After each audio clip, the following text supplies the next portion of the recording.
और विकास, इस विषय में विस्तार से अध्ययन करेंगे और आपके सामने उदाहरण के माध्यम से उसे स्पष्ट करूँगा। अभिवृद्धि एक शारीरिक विकास है और विकास उस शरीर में क्या कुशलता है काम करने की। जो अभिवृद्धि है उसे नापा जा सकता है, उसके तोला जा सकता है अभिवृद्धि को, लेकिन विकास को नापा नहीं जा सकता है, तोला नहीं जा सकता है। आपके सामने उदाहरण के रूप में दो आपके साथी उपस्थित हैं, दोनों अपने अपने नाम बताएंगे। आपका नाम क्या है? जैनी जाखड़। आपका? पूनम शर्मा। जैनी जाखड़ और पूनम शर्मा, आप बताइए आपकी लंबाई कितनी है? आपकी लंबाई कितनी है? 5 फुट 2 इंच और इनकी 5 कितनी है?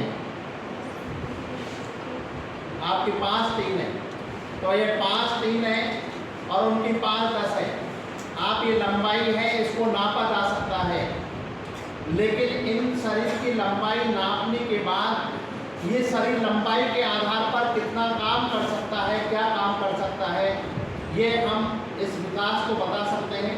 आप लोग बताएंगे आपको, जैसे आपकी ये सभी को आपको दिखाई दे रहा है कि इनका आकार कितना है, लंबाई कितनी है, ये आप दोनों को दिखाई दे रहा है। आपको ये भी दिखाई दे रहा है कि इनकी लंबाई ज़्यादा है, इनकी लंबाई कम है, ये बिल्कुल साफ आपको दिखाई दे रहा है। इसको अभिवृद्धि कहते हैं। लेकिन इनके अंदर शारीरिक गुण क्या है, इनके अंदर शारीरिक कार्य करने की क्षमता क्या है, ये आपको दिखाई दे रही है? नहीं दिखाई दे रही। नहीं दिखाई देने का मतलब है किसी को विकास है। जो हमारी अभिवृद्धि है वो दिखाई देती है, विकास दिखाई नहीं देता है कहीं पर भी। अभिवृद्धि आपको साफ दिखाई दे रही है। इनकी लंबाई और आपकी चौड़ाई बताइए कितना आपका जो है शारीरिक चौड़ाई का हिसाब क्या है, कमर का है? 34, आपका 32 है। अब इनको पता है कि मेरे शरीर की कमर की लंबाई कितनी है, इनको ये पता है कि इसकी लंबाई मेरी कितनी है, चौड़ाई कितनी है। ये दोनों चीज़ें बिल्कुल साफ दिखाई देती हैं, ये सबको जानकारी है। इसको अभिवृद्धि कहते हैं। लेकिन विकास में ये दोनों चीज़ें दिखाई नहीं देती हैं। विकास के अंदर आप बैठाइए, विकास के अंदर ये चीज़ें दिखाई नहीं देती हैं। विकास शारीरिक भी होता है, मानसिक भी होता है और सामाजिक भी होता है। विकास के अंदर गुण होते हैं, विकास गुणात्मक से संबंधित है और हमारी जो अभिवृद्धि है वो गुणात्मक नहीं है, वो परिमाणात्मक है। वो आकार में, भार में, वजन के अंतर्गत नापते हैं। तो अभिवृद्धि के अंदर किसी भी चीज़ के आकार को, उसके भार को, उसके वजन को मापने की एक प्रक्रिया है, जबकि विकास के अंतर्गत इन चीज़ों को मापा नहीं जा सकता। ये गुण होते हैं, उसके कार्य करने पर वो गुण दिखाई देते हैं, तब हमको जानकारी मिलती है कि इसका विकास कितना हुआ।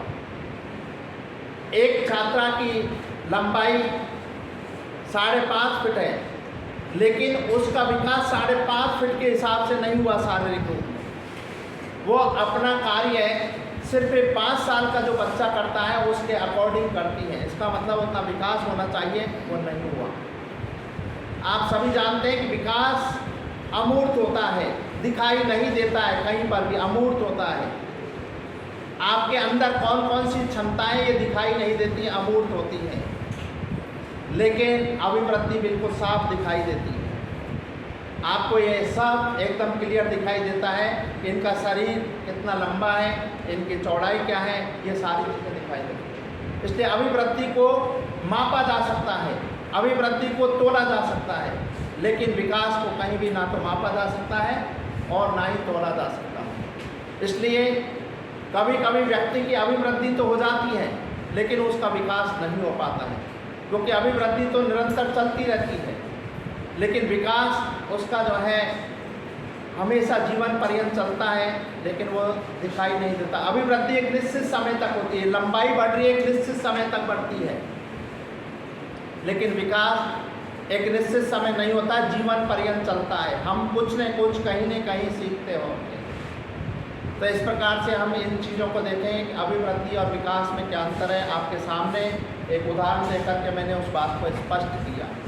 इस अभिवृद्धि और विकास को प्रभावित करने वाले कुछ कारक भी होते हैं, जैसे वंशानुक्रम है, वातावरण है, आपका खान पीन है, आपका वातावरण है, आपका अंतरस्रावी ग्रंथियां हैं। यदि ग्रंथियां कहीं पर भी ठीक काम नहीं करती हैं, कहीं भी स्राव है, तो उस प्रकार से हमारा बौनापन भी रह सकते हैं हम, हमारी लंबाई नहीं बढ़ पाती है।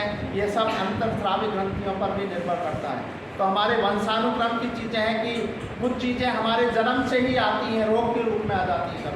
कभी वातावरण में जाकर के हम अपने विकास नहीं कर पाते हैं, अभिवृद्धि नहीं कर पाते हैं। तो इस प्रकार से कुछ प्रभावित करने वाले कारक भी हैं। और ऐसे ही अभिवृद्धि और विकास के कुछ सिद्धांत हैं कि समान प्रतिमान का सिद्धांत है। वो इस बात की ओर संकेत करता है कि कोई भी व्यक्ति किसी भी देश में जन्म ले, उसका जो विकास है वो एक समान रूप में होता है। ऐसा नहीं है कि अमेरिका में जन्म लिया है उसका विकास पैर से सिर की ओर होगा, उसका विकास जो सिर से पैर की ओर ही होगा, कहीं पर उल्टा नहीं हो सकता है। क्योंकि विकास का एक नियम है।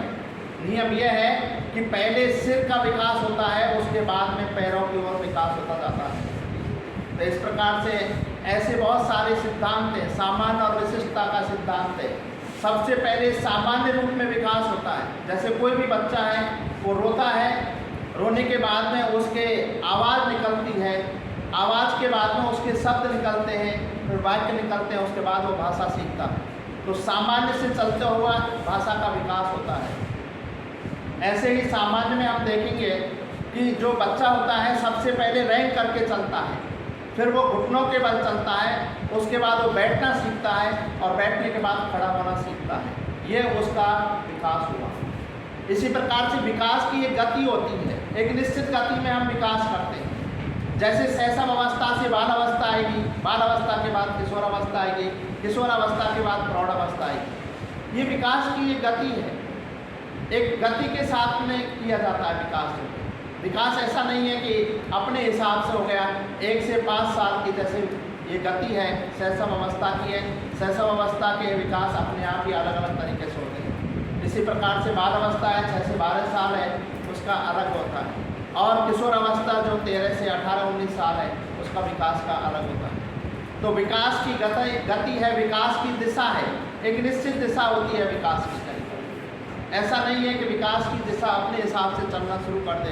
जो मैंने अभी आपको बताया कि एक दिशा होती है निश्चित, कि बालक का जो विकास है सिर से पैर की ओर होता है, जिसको हम कहते हैं मस्तकोन्मुखी विकास।